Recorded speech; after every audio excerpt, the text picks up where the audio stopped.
అద్భుతమైన చిత్రాలు కొంచెమే ఉన్నప్పటికీ తెలుగు సినిమా చరిత్రలో జానపద చిత్రాలకు ఒక ప్రత్యేక స్థానం ఉంది. పౌరాణిక నాటకాలతో పాటు ప్రజాదరణ పొందిన జానపద నాటకాలు కొన్ని ఉన్నప్పటికీ టాకీలు వచ్చిన 6 ఏళ్ల వరకు వాటిని తెరకు ఎక్కించడానికి ఎవరూ సిద్ధపడకపోవడం ఆశ్చర్యకరమే.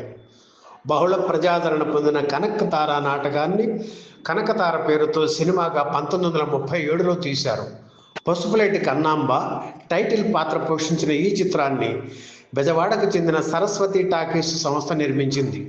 తెలుగులో వచ్చిన ఈ తొలి జానపద చిత్రానికి హెచ్వి బాబు దర్శకుడు. వెంకటగిరి మహారాజుకు చెందిన ఏనుగులు, గుర్రాలు, సైనికులను ఈ సినిమా షూటింగ్లో ఉపయోగించడం విశేషం. 1937 ఏప్రిల్ 12న బెజవాడ, తెనాలి, గుంటూరు, నెల్లూరు, మద్రాస్, రాజమండ్రి, కాకినాడ, విజయనగరం, బెంగళూరు కేంద్రాల్లో విడుదలయ్యింది. పౌరాణిక సినిమాల మధ్య ఈ జానపద చిత్రానికి లభించిన ఆదరణ అంతంత మాత్రమే. ఆ తరువాత అరేబియన్ జానపద కథ ఆధారంగా హిందీలో రూపొందించిన గులే బకావళి చిత్రాన్ని అనుకరిస్తూ కాళ్ళకూరి సదాశివరావు తీసిన 2వ జానపద సినిమా గులే బకావళి 1938లో విడుదలైంది. బొంబాయికి చెందిన పారామౌంట్ ఫిల్మ్ కంపెనీ అధినేత కిక్కుభాయ్ దేశాయ్ నిర్మించిన ఈ సినిమాలో మిస్ శకుంతల గులే బకావళి పాత్రను పోషించారు. జానపద చిత్రాలకు దారి చూపించి కనకవర్షం కురిపించిన చిత్రం జమిని వారి బాలనాగమ్మ. ఇందులో మాంత్రికుడు ఉన్నాడు, మాయల ఫకీర్గా గోవిందుల సుబ్బారావు ఉన్నారు, మాయలు ఉన్నాయి. అన్నిటికీ మించి బాలనాగమ్మగా నటించిన ఆనాటి గ్లామర్ తార కాంచనమాల ఉంది. ఆమె అందం సినిమాలో మాయల ఫకీర్నే కాదు, ప్రేక్షకుల్ని కూడా వెర్రెక్కించింది. బొమ్మ బ్లాక్ బస్టర్ హిట్. పౌరాణిక చిత్రాలు, అప్పుడప్పుడు సాంఘిక చిత్రాలు వస్తూ ప్రేక్షకులను ఆకట్టుకుంటున్న ఆ తరుణంలో జానపద సినిమా తీస్తే కూడా గిట్టుబాటు అవుతుందని బాలనాగమ్మ చిత్రం విజయం నిరూపించి కొత్త బాట ఏర్పరిచింది. మాలపిల్ల, రైతు బిడ్డ వంటి సంచలనాత్మక చిత్రాలు తీసిన దర్శకుడు గూడవల్లి రామబ్రహ్మం ఆ తరువాత పత్ని, పంతులమ్మ చిత్రాలు తీసి దెబ్బతిన్నారు. సంస్థ నిలబడాలంటే జానపద చిత్రం తీస్తే బాగుంటుందని రామబ్రహ్మం ఆలోచించారు. గ్రామాల్లో వినోదం కోసం పాడుకునే కాంభోజరాజు కథను తీసుకుని మాయాలోకం చిత్రాన్ని నిర్మించారు. నట సామ్రాట్ అక్కినేని నాగేశ్వరరావు నటించిన తొలి జానపద చిత్రం ఇది. ఇందులో ఆయన సరసన 3 హీరోయిన్లు. వాళ్లలో శాంతకుమారి, రాజమ్మ ఆయన కంటే వయసులో పెద్దవారు కావడం గమనార్హం. 3వ హీరోయిన్ ఎస్ వరలక్ష్మి మాత్రం ఆయన కంటే చిన్నవారు. మాయాలోకం చిత్రం విజయం సాధించింది. అలాగే వాహిని సంస్థ కేవీ రెడ్డి దర్శకత్వంలో నిర్మించిన తొలి చిత్రం భక్త పోతన హిట్.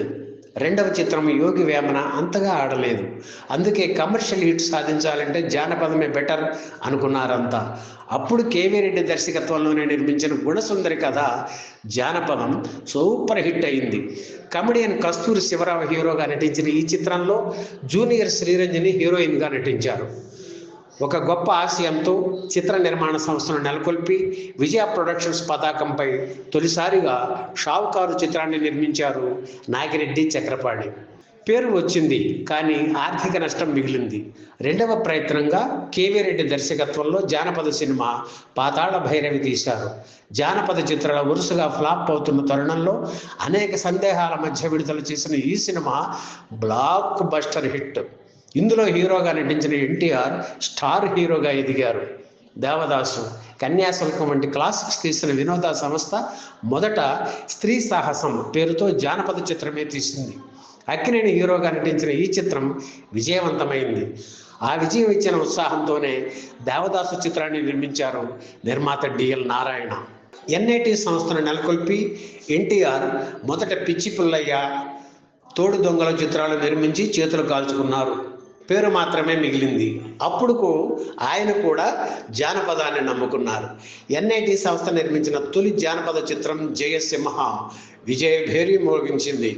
అలాగే అంజలి పిక్చర్స్ సంస్థ తొలి ప్రయత్నంగా పరదేశీ చిత్రాన్ని నిర్మించింది. ఆ సినిమా దెబ్బతిన్నది. ఈ సంస్థ తీసిన 2వ సినిమా అనార్కలి, రిజల్ట్ ఓకే. ఇక 3వ సినిమా సువర్ణ సుందరి. అక్కినేని హీరోగా నటించిన ఈ చిత్రం నిర్మాతలు అంజలీదేవి, ఆదినారాయణరావులకు కనక వర్షం కురిపించింది. ఇదే చిత్రాన్ని హిందీలో కూడా తీస్తే అక్కడ కూడా హిట్టే.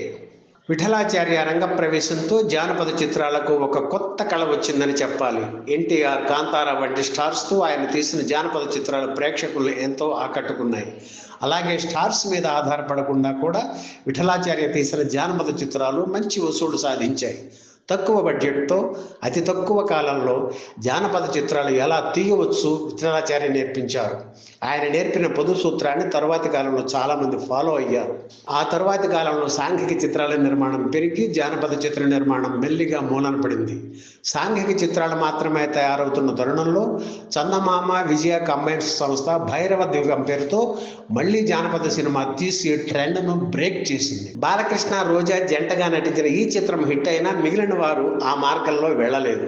చాలా కాలం తర్వాత దర్శకుడు రాజమౌళి ప్రభాస్ హీరోగా బాహుబలి పేరుతో ఓ జానపద చిత్రాన్ని 2 భాగాలుగా తీశారు.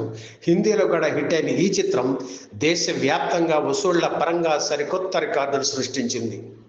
ఈ వీడియో మీకు నచ్చితే లైక్ చేయండి, షేర్ చేయండి, వెంటనే సబ్స్క్రైబ్ కూడా చేయండి.